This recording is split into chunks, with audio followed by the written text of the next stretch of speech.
In this video, we're going to cover Nintendo Wii emulation on the Xbox Series X and S version of Retroarch. Alright, time to get Nintendo Wii up to date with current Xbox Retroarch setup practices. While not much has really changed with the Dolphin core itself, getting it up and running is a lot easier than ever with the latest version of Retroarch 1.10.1 and up. So let's get started. Alright, so this guide is going to assume that you already have Retroarch installed either in dev mode or retail mode. If you do not have Retroarch installed, check out my description below for the Retroarch Xbox playlist link and choose whether you want to use dev mode, retail mode, doesn't matter. You might also be interested in moving your important folders over to USB to make updating to the latest versions easier. Now, with that out of the way, all we need to do is source some Wii games. You can get retail disc, Wii Virtual Console WADs, or WiiWare WADs. I have my WiiWare stored inside my same folder as my retail games. Doesn't really matter. Now, Nintendo Wii games can be in a variety of formats. They can be in either CISO, ISO, WBFS, and then, of course, Virtual Console and WiiWare games are going to be in WAD format. So as you can see, I have ISO files, CISO, it doesn't really matter. Now, one thing to note, Retroarch Dolphin does not emulate Wii Motion Plus controls, so this copy of Skyward Sword and Wii Sports 2 are completely worthless on Xbox, so I'm just going to delete them out of this folder. But once you have your games sourced, you just need to put them onto your preferred storage medium. I'm using a USB drive, so I'm just going to open up my games folder and drag them right in, and wait for it to do its thing. If you wish to put them on the internal S drive, if you're using a dev mode setup, follow the same procedures you typically do. And once those have finished copying over, we're ready to move over to the Xbox. Alright, so over on the Xbox, I got my USB drive put back in place, and we're going to get booted into Retroarch. So there is one more step we need to do to get Nintendo Wii emulation up and running on the Xbox Series X and S, and that is to place a Dolphin EMU system folder. If you've already placed one for Dolphin from following along with the GameCube guide, that's fine. You don't need to do it again. But for anyone that's just getting started out with Dolphin emulation, you need this folder, otherwise a number of games will not work, including Mario Kart Wii and various others. So Retroarch version 1.10.1 introduced a very handy feature in the online updater, and that is to download core system files.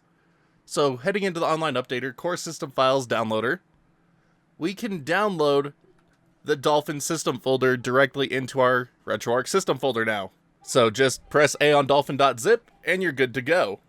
And now we're free to begin loading up Wii content. So what I like to do is actually make a games playlist, and to do this I'm going to head over to import content and I'm going to do a manual scan. First up, content directory. Navigate to where your games are stored. So if you're on USB under dev mode, you'll be in E, USB under retail mode will be under D, or if you put them on your internal SSD, follow that S drive path. Anyway, E. Games. I'm going to start with my Nintendo Wii games here. Tell it to scan this directory. Now for system name, press right on the D-pad to go to Nintendo and find Nintendo Wii. Default core, press right on your D-pad again to go down to Nintendo and find Dolphin. Make sure scan recursively is on if you have your games separated into subfolders, and then just start the scan. And now I'm going to do another scan for my Virtual Console games. So I'm just going to go back up to the content directory, and I'm going to choose my Wii Virtual Console games directory. And then for system name, I'm going to change this over to Nintendo Wii Digital. And then default core stays the same, and I'm going to tell it to start the scan. Now I have two new playlists over on the left for my Wii games and my Wii Digital games. I did have my WiiWare games in here, even though they should technically be under digital, but whatever. But to play a game, all you need to do is press A on it and tell it to run.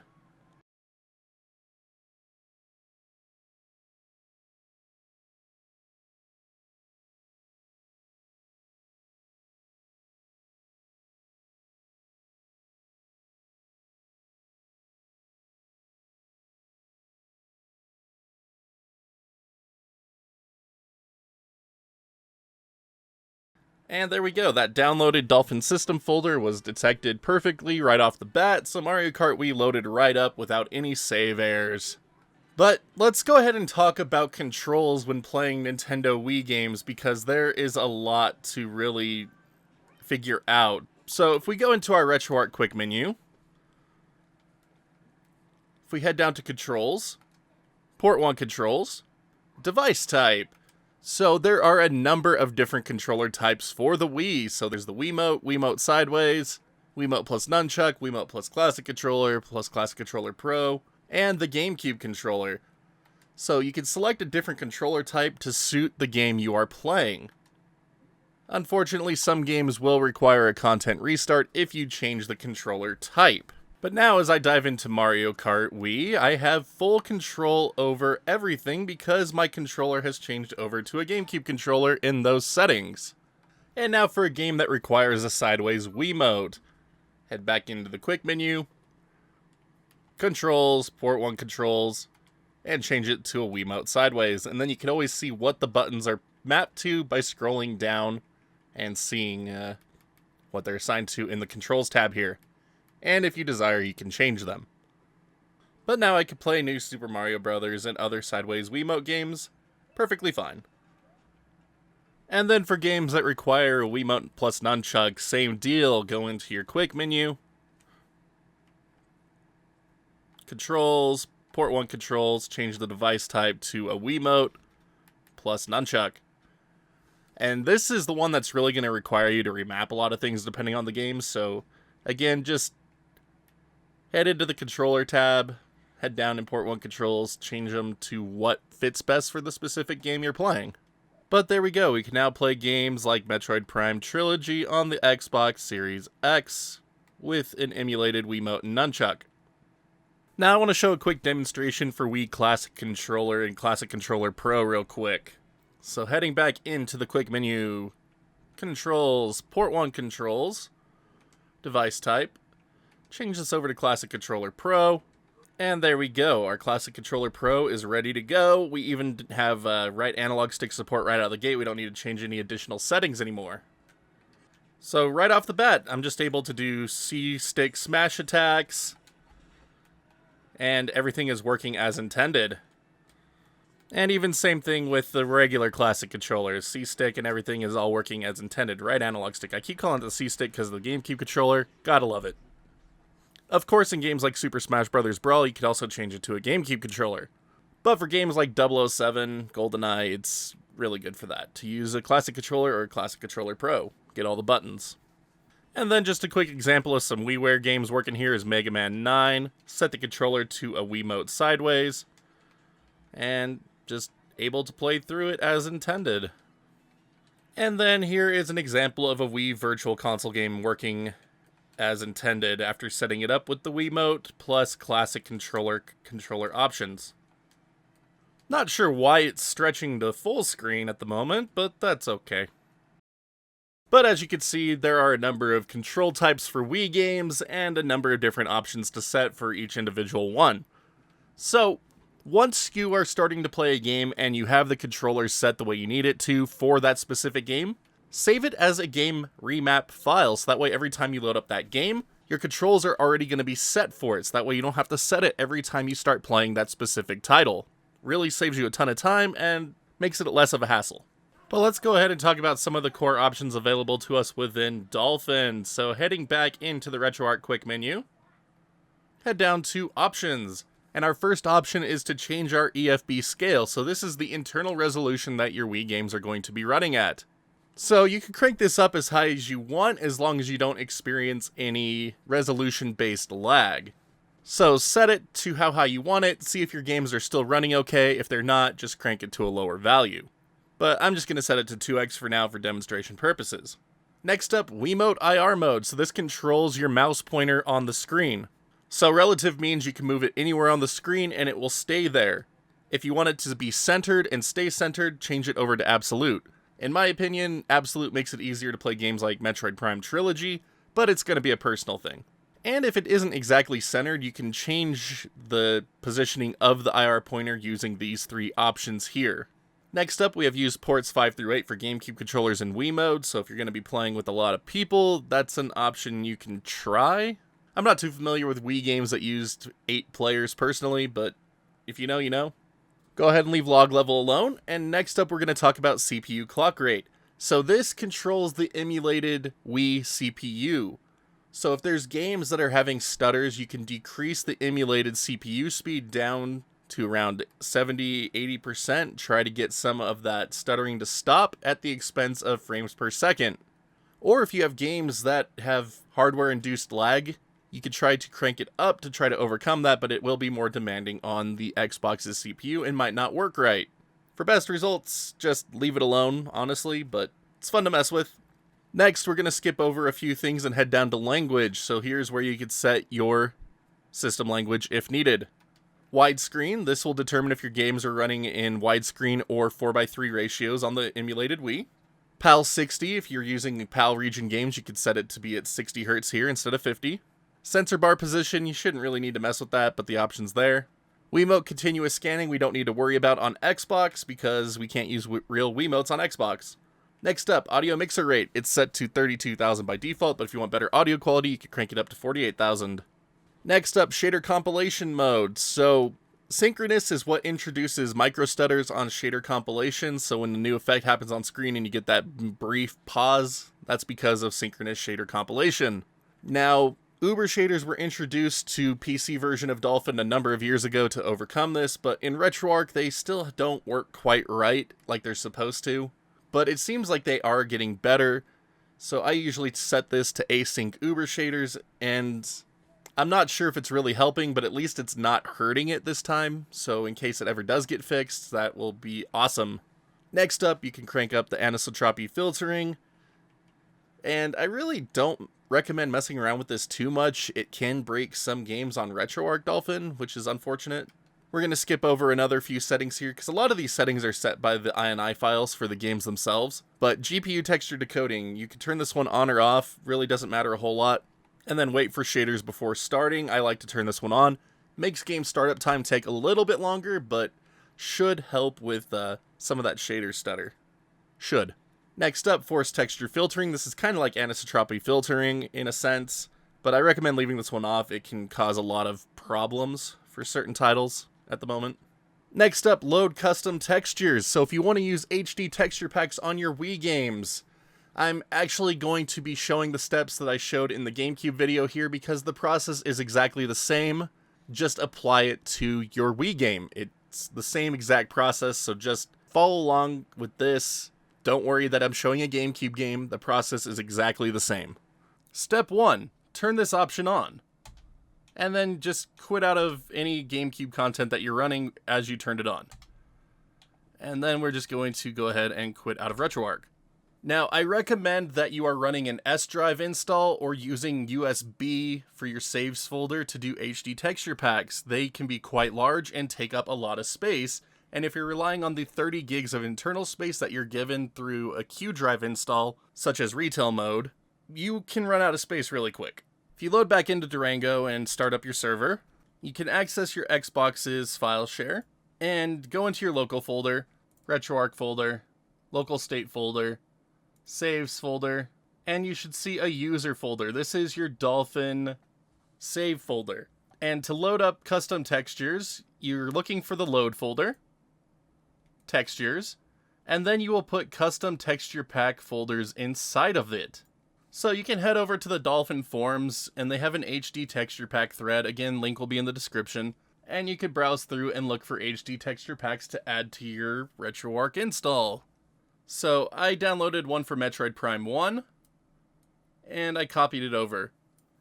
And then I also downloaded one for Rogue Squadron 2 and copied it over as well.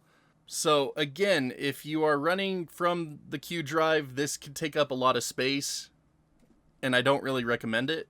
But for those of you with an S drive install, you'd go into S, Program Files, Windows Apps, find your Retroarch folder, find the saves folder that you made, find that user folder, load, textures, put your custom texture pack folders inside of it. And for those of you running USB, you can connect it over to your computer, access your saves folder, go into user, load, textures, and drag them in. So I already copied them over because the transfer takes quite a while, and I didn't want to make myself wait any further again. But once you have your texture packs loaded up onto your Xbox's S drive, Q drive, or your USB drive we can head back over to the Xbox. So, just as a quick demonstration here once again, I put in an HD texture pack for Metroid Prime, but it doesn't really seem to be doing much of anything at all. This is all just still native Metroid Prime, just at 2x rendering resolution. Whereas with Rogue Squadron 2, I could see right off the bat that General Han Solo's HD texture pack has taken effect. And then the main menu further confirms that with the new title screen saying Star Wars HD. So again, HD texture packs are going to be pretty hit and miss on Xbox, at least for the time being. Alright, thank you GameCube Video Me for showing us how to load up HD texture packs. Alright, next up, internal cheats. We're going to let the GameCube video speak for this one again as well, because, again, the steps are exactly the same, just apply them to your Wii games. So, step 1 to getting cheats turned on, turn the option on in your game. Once that's set, we are just going to be closing out of Retroarch. And once again, we are going to be loading into Durango FTP if your saves are stored on the internal drives of your Xbox, or if you've moved your saves to your external drive, you could just pull that out, put it back in your computing device. Now, unfortunately, getting cheats set up within the Xbox version of Retroarch is not a straightforward process, so we are going to need to do some work here. So, we're going to download a version of Dolphin for PC, Mac, or Linux. If you're on Linux, you know where to get Dolphin for Linux, I hope. I have no idea. But download just a current build of Dolphin for computers. Once you have that copy of Dolphin downloaded, if it needs to get extracted or installed, just go ahead and do so. And once it's ready, just go ahead and boot into it.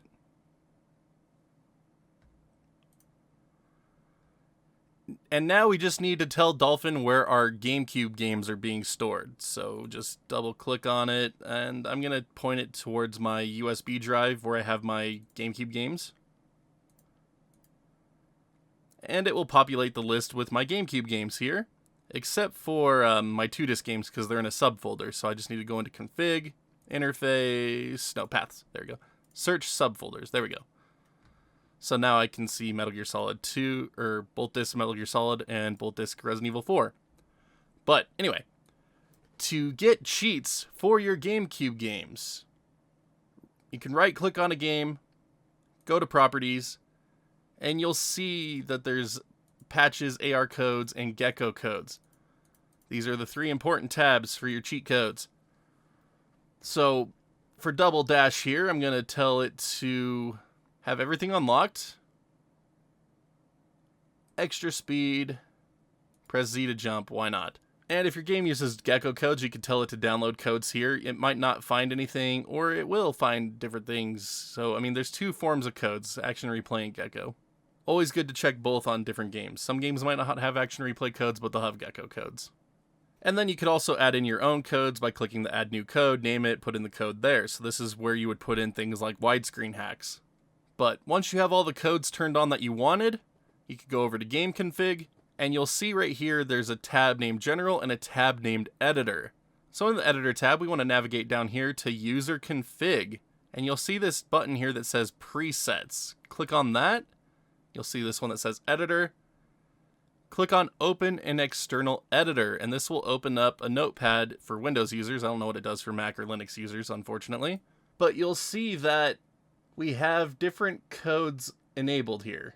And I'm just going to delete these gecko codes real quick. I don't need them for this. But once you have your cheat codes turned on, you can save this text file. Don't change the name, but save it to your desktop for now. So there we go. There's my Mario Kart Double Dash cheat file. Now I want to do the same thing for Twilight Princess to get the Hyrule Field speed hack so the game doesn't run in slow-mo. So I'm going to right-click on it, Properties, Patches, Hyrule Field speed hack. I'm going to enable that one. Now for AR codes, I'm also going to give myself, let's see here, max health, why not? Now under Game Config, Editor, User Config, Presets, Editor, open an external editor, save as, save it to my desktop, don't change the name of it, and we're going to save it. And there we go. There is my Twilight Princess Hyrule Field, Speed Hack, and Infinite Health. But now that I have a couple of cheats activated here, I'm going to show you how to put them into your Dolphin build on Retroarch so you can actually use them. So, first of all, if you have your save folder put on USB, just open up Saves, find your user folder. We're looking for the Game Settings folder. Drag your ionize inside, and they're good to go. If you're using Durango FTP because your saves are still on the Q drive, Xbox, local folder, Retroarch folder, local state, saves, user, game settings, drag them in. Or if you have your saves folder moved over to the S drive, S, program files, Windows apps, Retroarch folder, saves folder, user folder, game settings, drag them in. But there you go. And to give a demonstration of our cheat codes in action, let's load up some Double Dash. So, I barely started this save file when I started recording this tutorial. I've never even finished a single cup, yet here we are with the Double Dash special title screen because everything has been unlocked thanks to our cheat code. And we have mirror mode, 150cc, like everything. It's all here. It's all good. Got King Boo, Piranha Plant, like we're good here. And when I press Z, I jump in the air now. Like that's just good fun. Oh man. You can go flying really high too. Like that's so fun. Let's see what happens if I go out of bounds here. I've never seen what happens. I don't even think it'll let us. Yeah, we're just stuck in midair. Like, that's freaking glorious.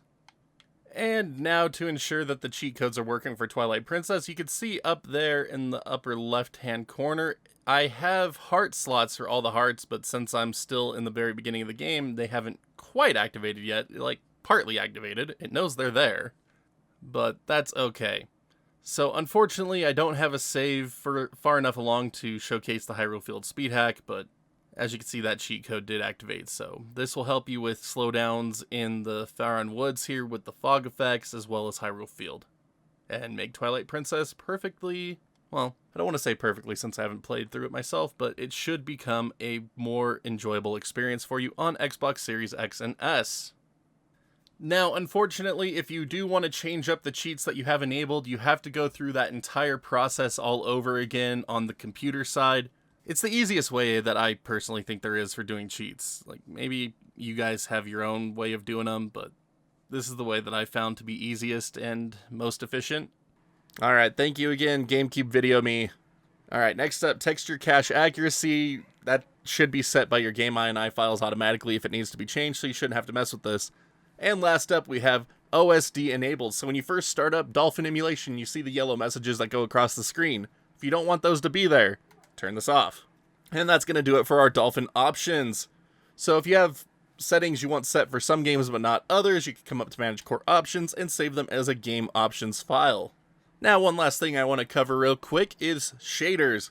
So if you head into the Shaders tab, you can turn them on and then begin loading up shader presets. Shaders are a very personal preference type deal, so go through them, find the one you like, and run with it. So for me, I'm going to load up CRT Easy Mode for Wii games. And it gives me this simple CRT type filter that I really like, especially for Wii games. Since they were still 480p, scanlines look really good on this kind of content, so I really prefer it. But again, CRT shaders and shaders in general are personal preference. But once you find the shader that you like, head back into the shader tab, go to this save button here, and save them as a core preset, so that way every time you load up a Wii or GameCube game, that's the shader that will greet you. You can also save them as a game preset if you want to have shaders on for some games, but not others. But that's going to do it for Wii Emulation on the Xbox Series X and S version of Retroarch. A lot simpler now thanks to the inclusion of the core files downloader, as well as in-game controls not needing as many settings. It's pretty nice. Unfortunately, you still have to deal with the occasional freezing issue here and there, and then, of course, shader compilation, but you should be able to enjoy a good number of Wii games on the Xbox consoles. But thank you so much, as always, for making it through today's tutorial. It means the world to me that you spend even a minute on this channel. If you haven't done so already, please hit that thumbs up, thumbs down button, just depending on how much you like today's tutorial, and hit that sub button, ring the notification bell so you can see when new videos go live on the channel. I have lots of stuff in the works, and I'd love to have you along for the ride. For anyone that is interested in further helping support the channel, you can also check out that join button here on YouTube or the Patreon link in the bottom right hand corner of the screen. A little goes a long way to keeping this place up and running and bringing this content to you. But until next time, my wonderful internet peeps, you all stay awesome, keep on gaming, and we'll see you back next video.